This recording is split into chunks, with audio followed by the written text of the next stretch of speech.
Bonjour à toutes et à tous et bienvenue dans votre émission Prime Politique. Le projet de révision de la Constitution a été adopté au Parlement. Dans ce contexte, les partis politiques de la mouvance présidentielle ont entrepris une tournée nationale d'explication du nouveau texte dans les 117 communes du Bénin. Parallèlement, des recours ont été introduits devant la Cour constitutionnelle concernant les conditions de cette révision, tandis que les 6 partis ayant déposé leur dossier de candidature pour les législatives ont été fixés sur le sort par la Sénat ce mercredi.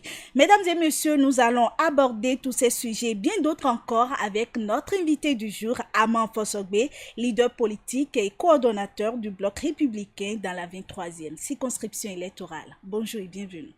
Bonjour madame la journaliste. Comment allez-vous? Je vais bien. D'accord. Je suis le coordonnateur du Bloc républicain d'Abomey et non de la 23e circonscription. D'accord. Coordonnateur du Bloc républicain à Abomey. Ouais. D'accord, merci. Alors, peut-on connaître déjà la stratégie avec laquelle les listes ont été constituées par votre parti? Je démarre tout de suite par les législatives. Bon, vous savez que mon parti, le Bloc républicain, c'est un parti de jeunes, de femmes, c'est un parti des élites, des aînés, tout cela. Concernant comment nous avons fait pour constituer nos listes, que ce soit les communales et les législatives, je peux vous dire que ça n'engage que ma personne. Mais ça n'a rien à voir avec le coordonnateur que je suis. D'accord. C'est pour la première fois qu'on a vu que la base s'est vraiment impliquée par rapport à la désignation des candidats. Je peux vous dire que tous les candidats, les 19 titulaires et les 19 suppléants sont réellement issus de la base. Ce n'est pas des personnes plébiscitées qu'on a amenées, qui ne sont pas militants parce que ponctuellement, il faut les utiliser. Non, non, non.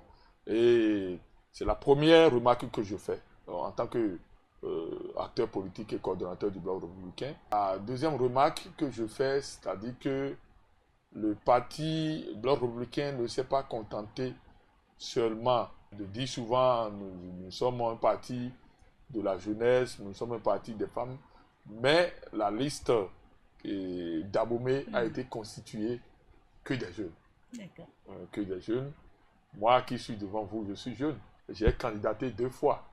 Je suis candidat pour les élections communales et législatives. Et je suis le deuxième titulaire de mon arrondissement à Abomey. Et ça a été décidé par mon arrondissement, par la base. En tant que coordonnateur. En tant que coordonnateur, je devais constituer des listes. Je devais faire des propositions. Mais je n'ai pas fait de propositions. J'ai laissé la base gérer les propositions. Donc c'est la base qui a fait la majorité des choix. Oui. La totalité des choix. Pour les élections législatives aussi, c'est le parti qui décide. Et le parti a un certain nombre de critères. Le critère de la loyauté envers le parti politique, envers la mouvance présidentielle.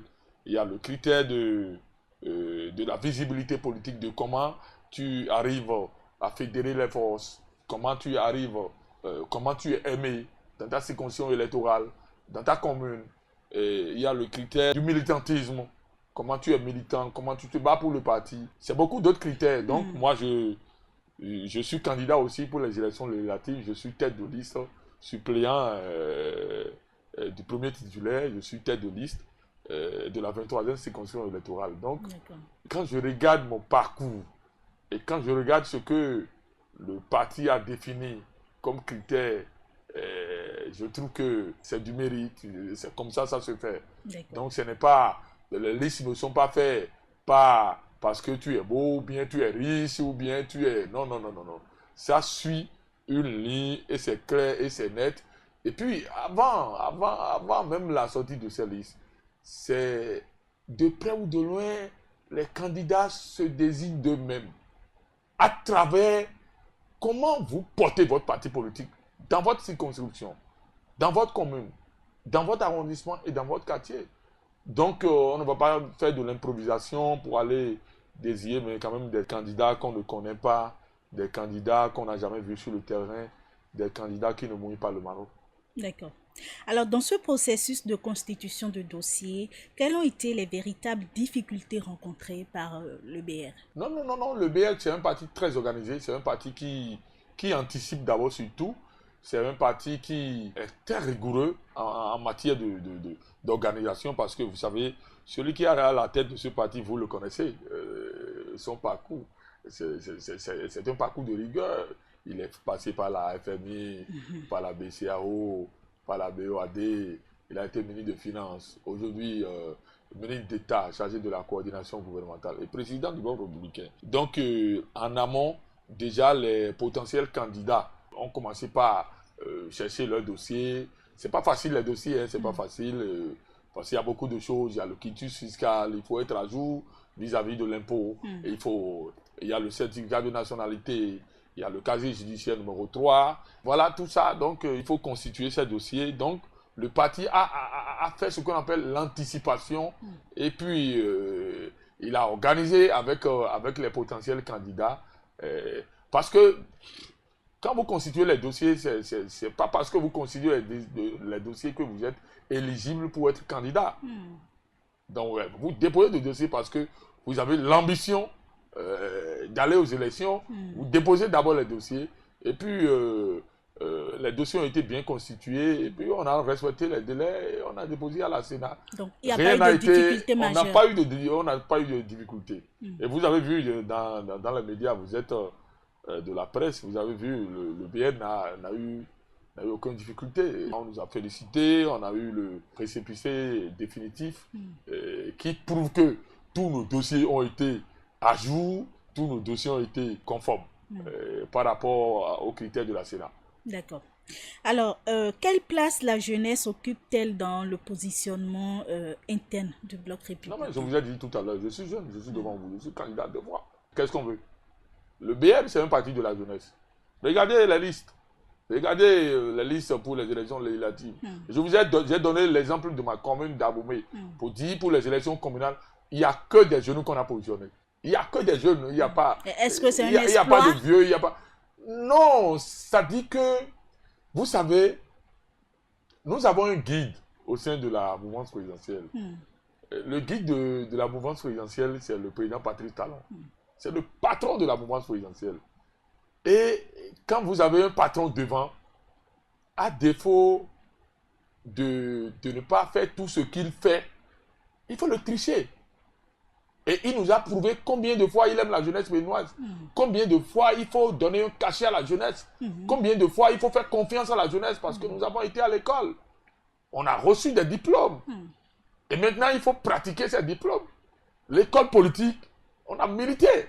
Et nous sommes aujourd'hui à la phase d'expérimentation. Il faut faire confiance à la jeunesse. Et lui, il a sonné le glas. C'est-à-dire, aujourd'hui, il a désigné un candidat pour les élections présidentielles avec les partis politiques, le président les partis politiques soutenant l'action gouvernementale et en commun accord avec le chef de l'État. Ils ont dit, on a désigné un candidat jeune de 49 ans pour être à la tête de ce pays.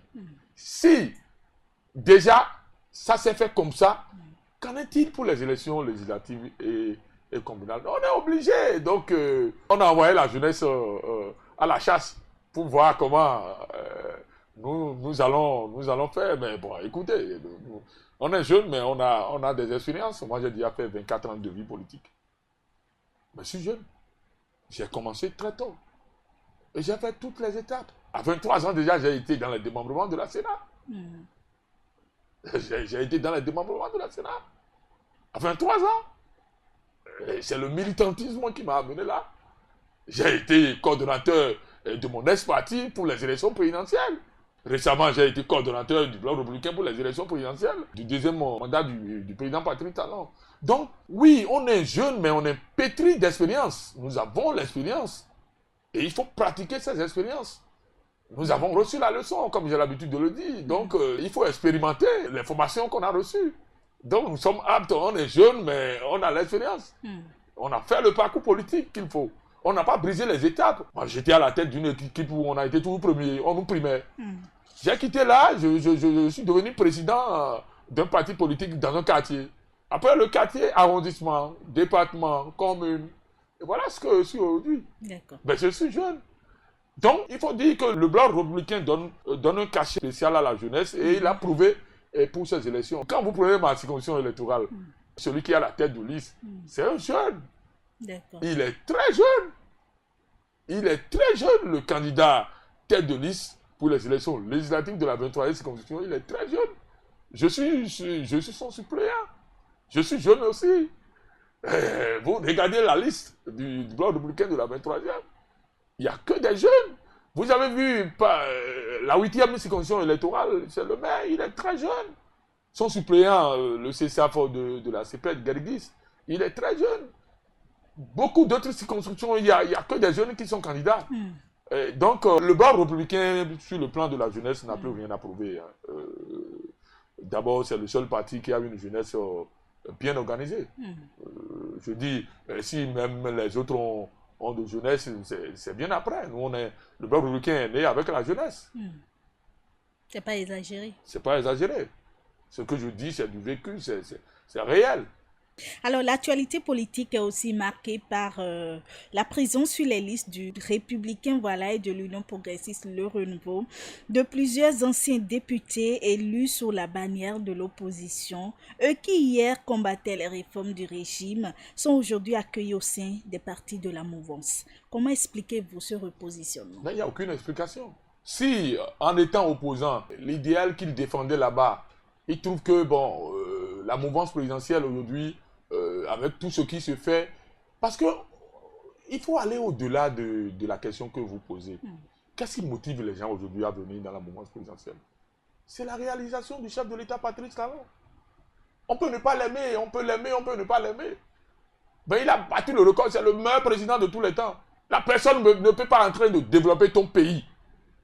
Le pays dont toi-même tu rêves, en étant opposant.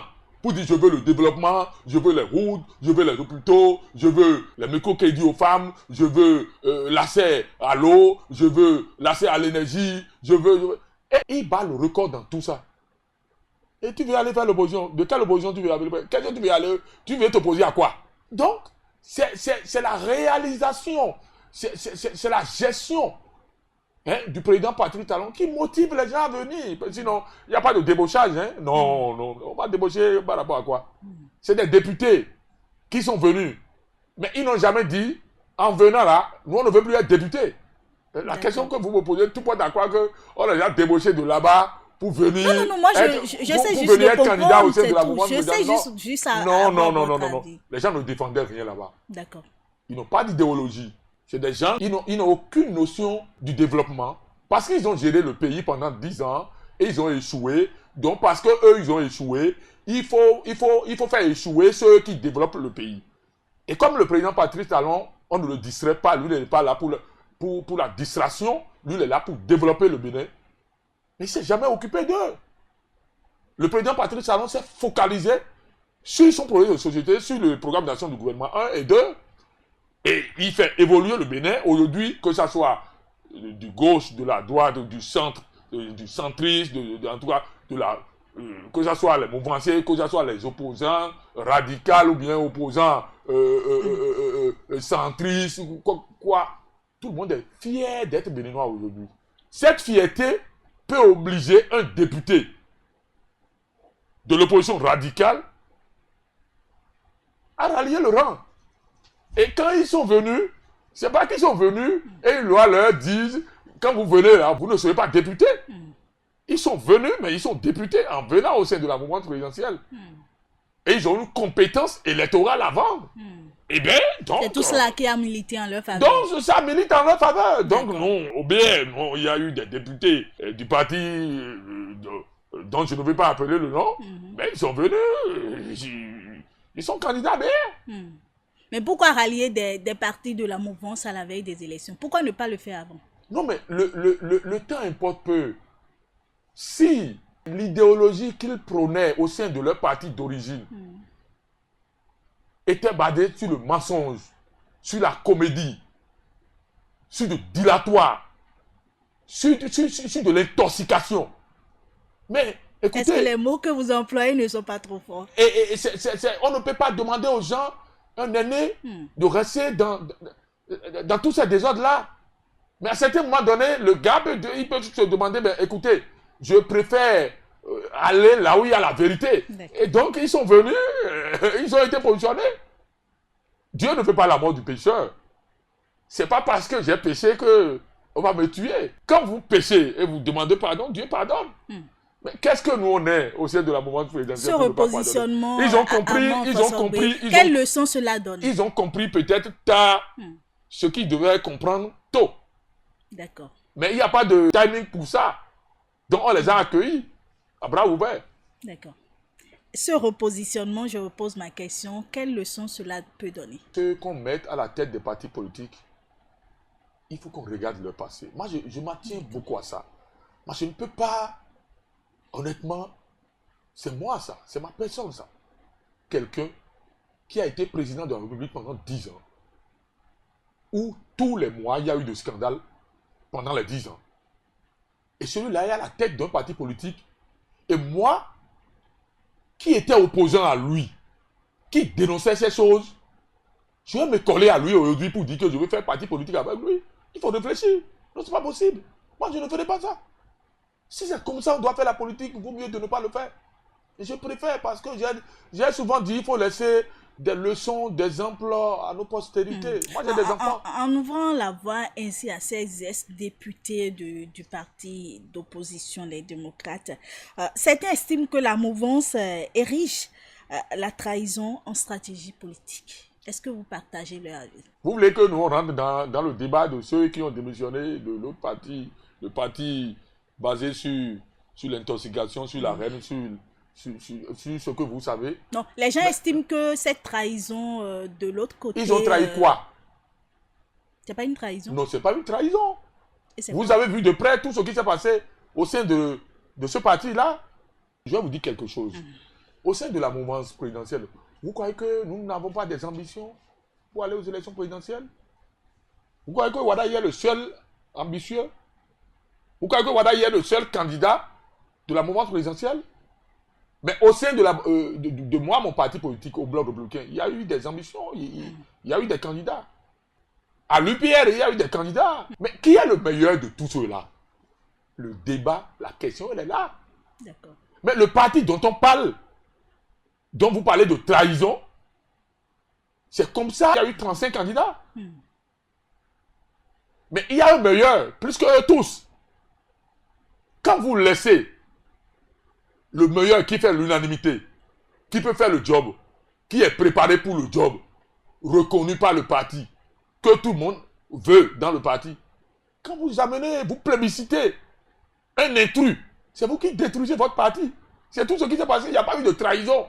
Parce que moi, si moi je suis député, proche du meilleur par exemple, je parle de Sodinou, qui est proche de Eric Ounete, du président Eric Ounete, mais il faut appeler chien, chat, chat.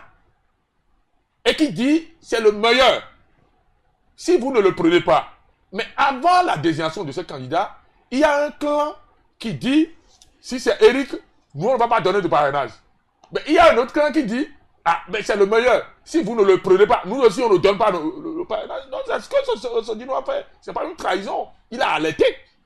Et pour un bon manager d'un parti politique, quand ces alertes ont commencé par venir, il faut organiser une réunion de crise. Il faut discipliner les gens. Vous voyez que les partis de la mouvance sont des partis très disciplinés. Quand on a choisi Wadaïla, le ministre d'État Romeo Wadaïla, vous avez vu quelqu'un parler? C'est le meilleur de nous tous. C'est le meilleur de nous tous. C'est le mieux préparé de nous tous. Et quand quelqu'un est plus meilleur que toi, cache-toi. Soutiens-le. Parce que ne pas le soutenir en le déstabilisant, tu déstabilises toi-même, tu déstabilises tout ton camp. Donc on a compris parce que nous on a dit que la dynamique doit continuer. Donc si la dynamique doit continuer, il nous faut une discipline d'abord au sein de notre groupe. Et c'est cette discipline que nous on a montré, c'est l'exemple de cette discipline. Et pour les gens disent que au soir du départ d'un président en exercice, que les partis de la mouvance se cassent, ouais, nous on va exister plus longtemps. Ben, on va gérer 14 ans. 7 ans fois 2, ça fait 14 ans. C'est vous qui le dites. Et nous allons préparer. C'est votre souhait. Nous allons préparer. Ce n'est pas une question de souhait, c'est la loi, la révision de la constitution actuelle a mené le mandat. À 7 ans. Renouvelable une seule fois. Oui. D'accord. Il faut laisser. Mais comment? On change une équipe qui gagne. Ah bon? Nous, on va faire 7 ans, on va faire 14 ans. Le débat n'est même plus là, nous, on n'est plus là. C'est comment nous allons essayer de susciter encore les meilleurs. Après le président Romia Douadaï, parce qu'il sera élu, qui va nous gagner? Moi, je l'appelle déjà président.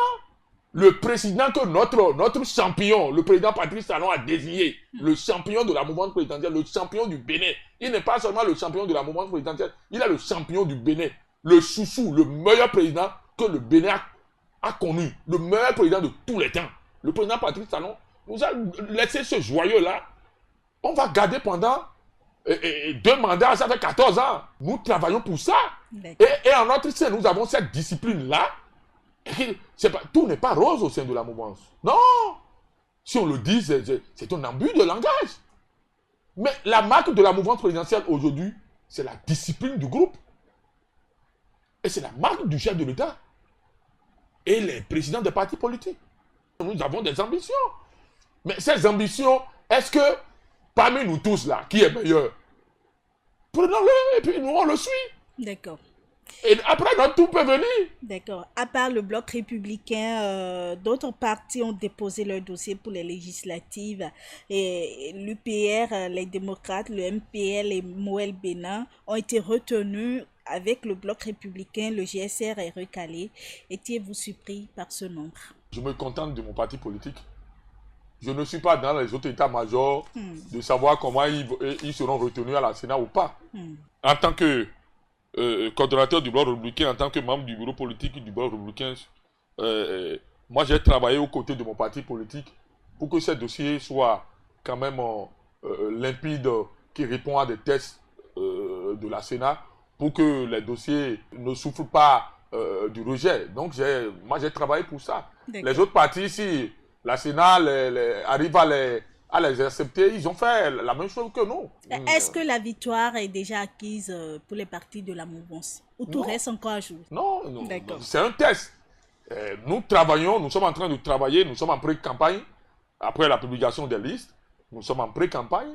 La campagne, c'est le 26, je crois, le 26 décembre. Exactement. Nous sommes en pré-campagne, organiser le terrain, commencer par vendre nos idéologies, ce qui est canon. Moi, mon parti politique, le Bloc républicain, si par exemple je prends la mairie d'Abomey, ce que le parti politique, le Bloc républicain entrevoit faire à Abomey, c'est le moment de décliner sur tous ces projets de société et pour avoir l'adhésion des électeurs. Et c'est de la même chose que nous sommes en train de faire au niveau des candidats des élections législatives. On va aborder un autre sujet à présent, la révision de la Constitution et la création du Sénat. Le vote de la révision constitutionnelle suscite des débats et des recours ont été introduits devant la Cour constitutionnelle. Quelle lecture faites-vous de cette situation? Non, mais écoutez, vous savez, le Bénin est un pays démocratique. C'est normal que quand une loi est votée et qu'un citoyen n'est pas d'accord, il peut saisir la Cour constitutionnelle. C'est le droit d'un citoyen béninois. OK? Donc, on attend la décision de la Cour constitutionnelle par rapport au recours. Le texte adopté introduit plusieurs changements, dont un rallongement du mandat présidentiel et la création d'un Sénat. Quelle était, selon vous, l'urgence de porter le mandat présidentiel à 7 ans? Non, l'urgence aujourd'hui de porter le mandat présidentiel à 7 ans, c'est toujours le souci du développement que nous avons. Le développement du Bénin que nous avons. Vous voyez, le président Patrice Talon est en train de faire ces derniers mois à la tête de notre pays. Mais de vous à moi, il y a beaucoup de Béninois qui ne veulent pas qu'il parte. Il y a beaucoup de Béninois qui ne veulent pas qu'il parte.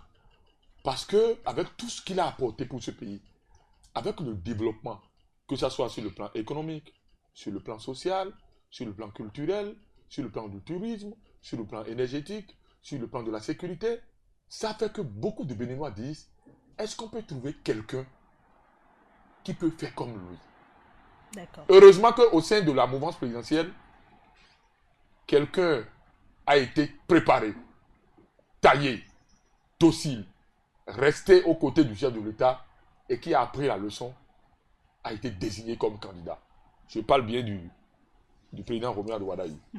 Donc, c'est le souci de laisser le temps qu'il faut à un président de développer le pays qui a fait que le mandat a été allongé. Ce n'est pas uniquement le mandat présidentiel. C'est pas uniquement le mandat présidentiel. Pour les maires, les conseillers. Le deuxième souci, c'est le souci d'économiser pour le pays. Vous voyez, quand il y a élection dans notre pays, d'abord le pays est paralysé. Si vous observez bien, actuellement, le Bénin est un peu paralysé. Nous devons aller parler de notre candidature à la base, à nos électeurs. Donc le pays est paralysé.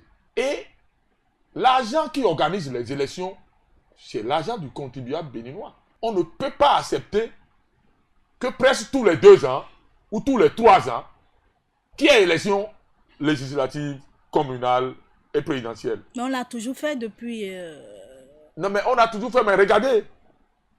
Est-ce que c'est regardez les coûts, ce que nous avons dépensé, ce que le Bénin a dépensé pour organiser ces élections.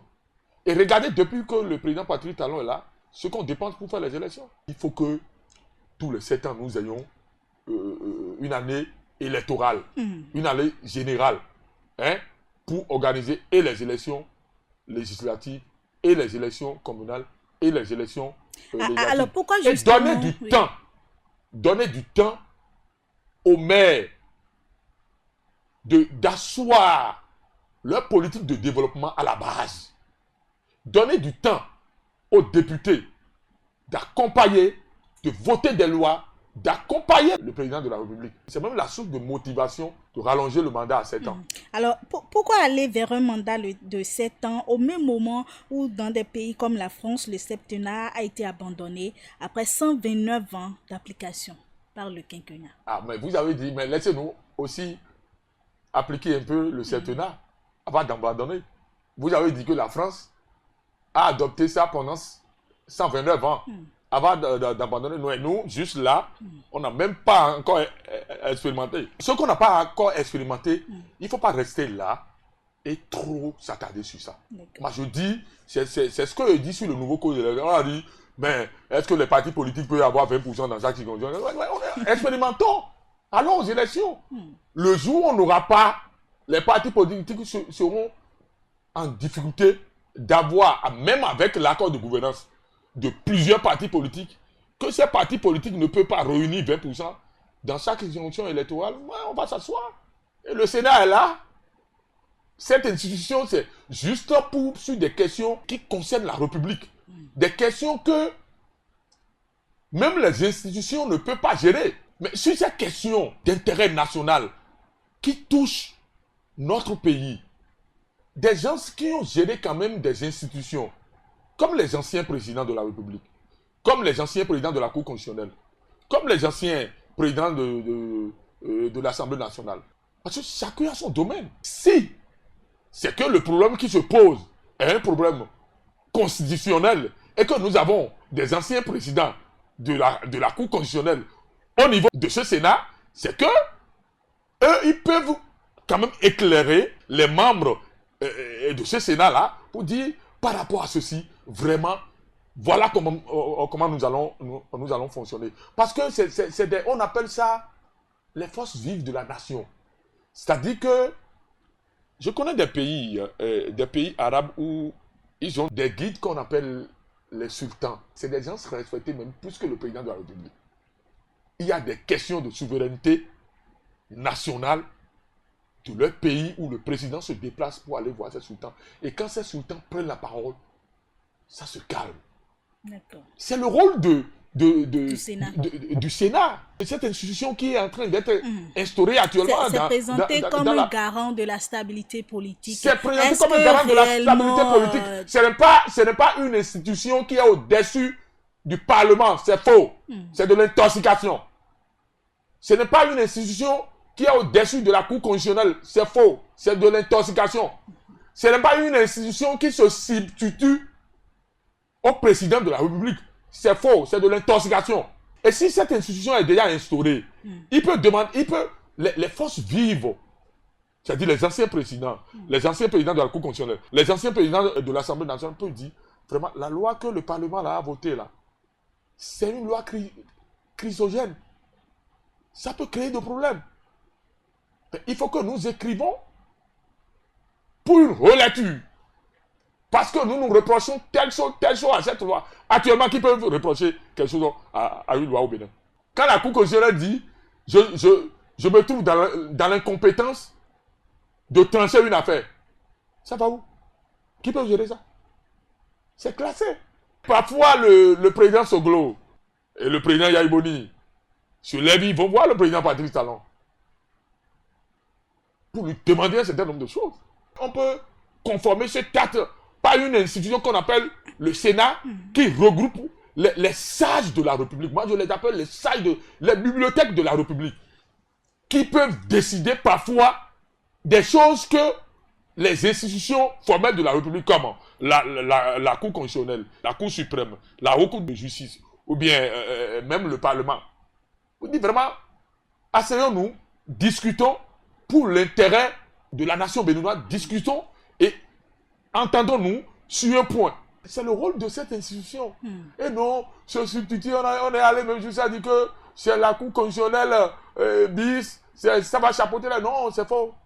Alors parlons justement de cette révision-là. Il y a l'instauration d'une trêve politique au Bénin prévue pour une période de 6 ans, si on peut le dire ainsi, après chaque élection présidentielle. Cette période qui commence à la proclamation définitive de l'élection du président de la République vise à favoriser la stabilité institutionnelle et éviter les tensions politiques.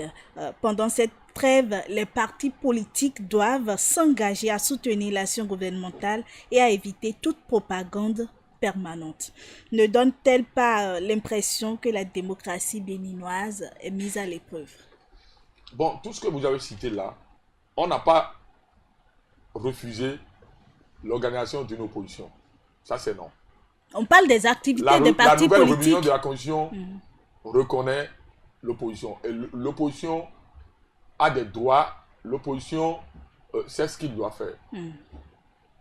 Mais moi, je trouve que ce qu'on est en train de refuser, c'est la distraction du peuple béninois. Qu'est-ce que vous appelez distraction? Je vais m'expliquer. C'est l'incitation parfois au peuple béninois à la violence. C'est ce que les partis politiques font. Non, mais attendez. Nous avons vu, nous avons un passé. D'accord. Et si c'est parce que il faut régler ce problème du passé là, moi, je suis d'accord pour cette loi. Je suis d'accord. Parce que dans aucun pays où, parce que tu n'es pas d'accord de quelque chose, tu vas inciter à la violence et les innocents vont mourir. Et ce dont vous parlez est intervenu dans la période électorale, je pense bien. Mais dans la période électorale... Mais là, les élections sont déjà passées. Mais les élections sont déjà passées.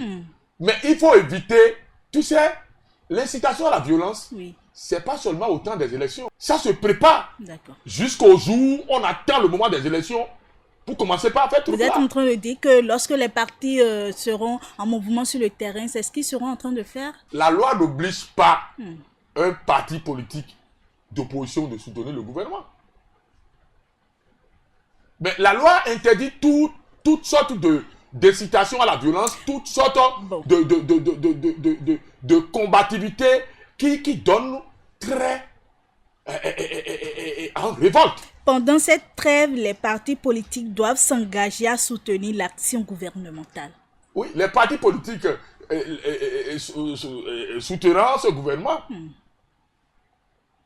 On n'a pas dit et les partis politiques soutenaient ce gouvernement et les partis d'opposition. On n'a jamais dit ça. Quand vous regardez les derniers événements politiques dans notre pays, vous voyez parfois que les gens créent des partis politiques pour troubler à l'ordre public. Je le dis et je l'assume. On peut m'insulter demain. Je ne fais que dire ce que j'ai constaté. Vous imaginez que le parti, les démocrates là, tout puissant, le parti d'opposition radical peut en quelques semaines s'effriter comme ça. Parce qu'ils ont pris tout le temps à inciter à la haine, à inciter à la violence.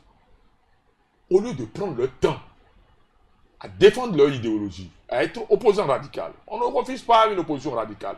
Parce que moi, je dis, l'opposition donne même, ouvre la voie à la mouvance quand même de bien gérer. Nous, on n'a jamais dit qu'on ne veut pas d'opposition. Même dans ta propre chambre, il y a de l'opposition. Parfois, maman prépare quelque chose, soit le papa n'est pas d'accord, soit les enfants, une partie des enfants n'est pas d'accord, parce que c'est autre chose qu'eux, ils veulent. C'est pas une opposition, ça. L'opposition est naturelle. On n'a pas besoin de formaliser l'opposition pour dire qu'il y a une opposition. L'opposition, c'est partout. En attendant la promulgation de la loi, vous êtes d'accord avec moi, lorsqu'on vote une loi, c'est pour sa mise en application. Et lorsque l'application va démarrer, est-ce que vous n'avez pas l'impression que tout cela sera respecté? L'application n'a jamais dit à un parti d'opposition de ne pas être opposant. Mais lorsqu'on parle de trêve politique... Mais la trêve politique dont on parle, vous savez, dans les pays développés, il y a un temps pour faire les débats politiques. D'accord. Et il y a un temps pour travailler. Il y a un temps pour le développement. C'est ce que vous savez, au Bénin. Nous sommes en train de parler maintenant. Chacun va dans tous les sens. Moi, je parle du bloc républicain. Je parle du républicain. Comment les républicains vont gérer prochainement le Parlement. Comment les républicains vont gérer les mairies à la base. Comment les républicains vont accompagner le prochain président Romuald Wadaï. Nous sommes en train de parler de ça maintenant. Mais il y a une période pour ça. On ne va pas laisser les gens prendre tout le temps d'inciter à la violence. Il faut une trêve. Nous voulons le développement. Et quand les élections sont terminées, place au développement. Il n'y aura plus d'activité, il n'y aura plus de mouvement, il n'y aura plus de débat, il n'y aura plus de discussion, il y aura plus de... La vie politique est constitutionnelle. D'accord. Seuls les partis politiques qui peuvent animer la vie. La loi n'a jamais dit de ne pas animer la vie politique. Mais la loi refuse le désordre d'incitation à la violence qui engendre petit à petit les troubles à l'ordre public. D'accord. On peut ne pas s'entendre, on peut ne pas aimer un gouvernement, mais il faut noter chaque fois, il faut faire des réunions politiques pour noter, voir ce que le gouvernement fait mal. Et le moment va venir où il faut étaler cette chose-là à la face publique pour avoir l'adhésion, pour dire, mais ceux-là, ils font mal. Mais nous, voilà ce qu'on a noté. Maintenant, il faut que vous les sanctionnez, vous nous votez. D'accord. Alors, la campagne... Ça là ne veut pas dire que la loi demande à ce que tout le monde aille dans le même sens. Jamais. D'accord. La loi n'a jamais dit ça. Est-ce que vous avez cité comme article là maintenant n'a jamais dit ça? Alors, c'est l'interprétation. C'est l'interprétation. Parfois, vous voulez manger votre piment dans notre bouche. Ou bien l'opposition veut souvent manger le piment dans notre bouche, mais ils ne verront pas. Nous, aucune loi n'a interdit d'avoir d'opposition. Nous ne sommes pas dans un pays de la révolution. Ici, c'est la démocratie, on n'est pas dans la révolution. La démocratie existe toujours. Voilà. D'accord. Alors, la campagne électorale démarre le 26 décembre prochain. Au bloc républicain, comment les préparatifs s'annoncent? Comme je vous ai dit, nous avons fait les combats politiques pour les positionnements. On a fini, les positionnements sont faits. Les listes, que ce soit les listes des élections communales, ont été publiées. Les listes des élections législatives aussi ont été publiées. Mon parti politique, le Bloc républicain, est en pleine organisation sur le terrain, pour avoir la majorité des maires dans les 77 communes du Bénin et la majorité des députés dans les 24 circonscriptions du Bénin, et travailler pour faire adhérer au maximum les électeurs béninois, pour corriger le taux d'abstention, redonner le goût à l'électeur béninois d'aller voter. Pour ça, c'est de vendre la réalisation de notre champion qui est le président Patrice Talon.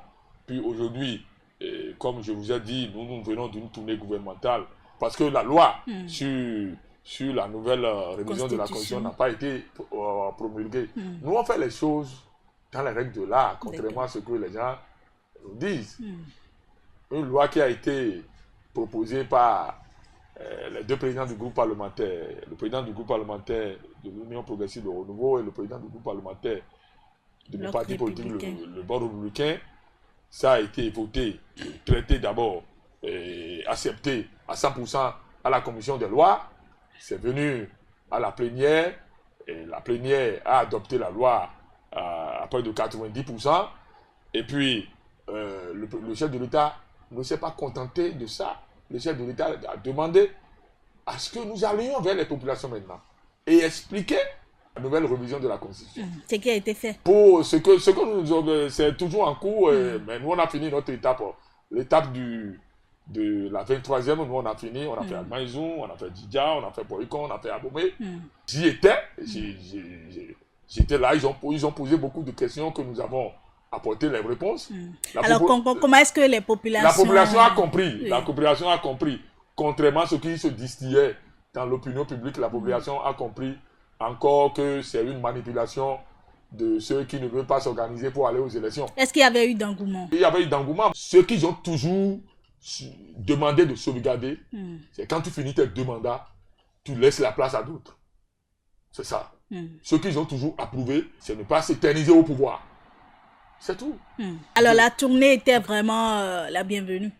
Était la bienvenue et le chef de l'État veut tester, en tout cas, l'appréhension de la population béninoise par rapport à la nouvelle révision de la Constitution avant de promulguer. Mais je peux le dire, dans la 23e circonscription, en tout cas, toutes les 4 communes que moi j'ai sillonnées avec l'équipe, c'est que la population a accueilli favorablement parce que nous les avons expliqués, ils ont posé des questions pertinentes. Moi, je prends l'exemple d'Abomey, où une femme a posé la question, a fait une doléance, de porter ça au chef de l'État qui disent que, en tout cas, la constitution de la nouvelle institution qu'on appelle le Sénat, où on a dit il faut les anciens présidents de la République, il dit que elle nous charge d'aller dire au chef de l'État que dedans, là, il faut une femme qui doit représenter les commerçantes du Bénin, les femmes du marché du Bénin, pour porter, parfois quand il y aura des conflits dans les marchés, cette femme va représenter et porter cette voix. C'est une innovation, c'est normal. En tout cas, nous on a écrit, on a dit on va en parler avec le chef de l'État. Vous voyez? Donc il y a eu beaucoup de questions qui ont été posées. Nous avons apporté des réponses et puis on va faire le rapport au président de la République qui va apprécier avant la promulgation. Contrairement à ce que les gens distillent déjà en disant que le chef de l'État a promulgué, il n'a pas encore promulgué la loi. Il a demandé à ce qu'on aille vers la population et à voir la réaction de la population. Est-ce que c'est une réaction positive? Est-ce que c'est une réaction négative? Il faut voir tout ça avant de promulguer la loi. Mais dans l'ensemble, je peux dire que la nouvelle révision de la Constitution, ça a été accueilli avec joie et que nous attendons la promulgation du chef de l'État, le président Patrice Talon. D'accord. Votre mot de fin?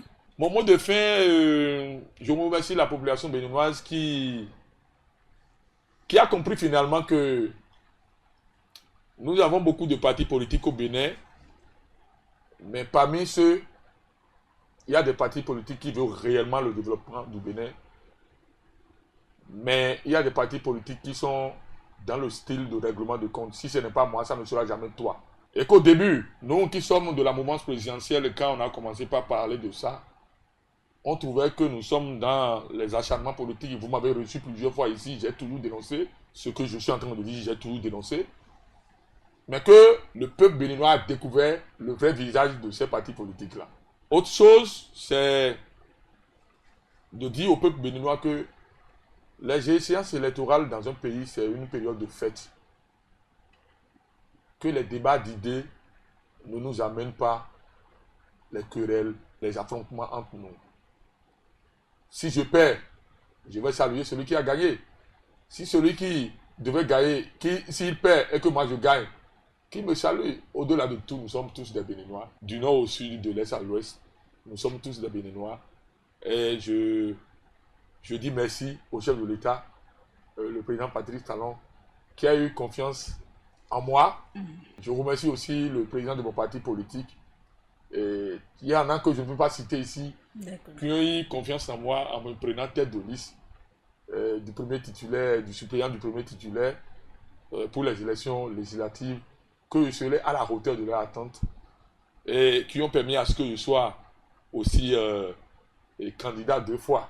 Elle était aussi candidat aux élections communales, deuxième dans le plus grand arrondissement d'Abomey qu'on appelle Bidolé. Je remercie la population d'Abomey, ma base électorale, tous les militants du Bloc républicain d'Abomey, de la 23e circonscription. Pour dire, l'objectif est clair, c'est de prendre la mairie d'Abomey, c'est d'avoir la majorité des sièges de la 23e circonscription, c'est de gagner pratiquement tous les sièges des maires du Zou et les 10 députés du département du Zou.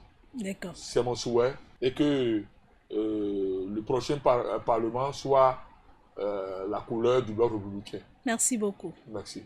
Amis internautes, stop et fin de cette émission Prime Politique. Merci de nous avoir suivis.